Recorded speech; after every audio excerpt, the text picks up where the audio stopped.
কিন্তু দাদা ভাই বোন নিজের কেউ নিজের কাউকে আঘাত করবে না। নিজের রক্ত তোমার ক্ষতি করবে,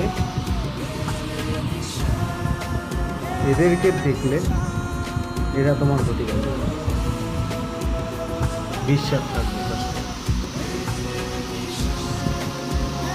নিজের রক্ত ক্ষতি চাই, এরা কোনো সময় ক্ষতি চায় না। আঘাত করলে সেই জায়গায় আদর করবে, ক্ষতি করবে না।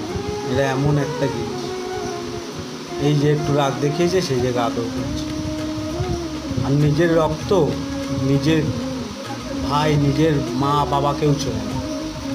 তাদেরকে দেখো, এদেরকে দেখো, এদেরকে মানুষ করো, সবার ভালো। এদেরকে মানুষ করো, এদেরকে ভালোবাসো, এরা তোমাদেরকে ভালোবাসে। নিজের জন্য ভাবো, আর নিজের মা বাবাকে দেখো, নিজের জন্য নিজের ভাবতে হবে। আর সবসময় নিজের এটাই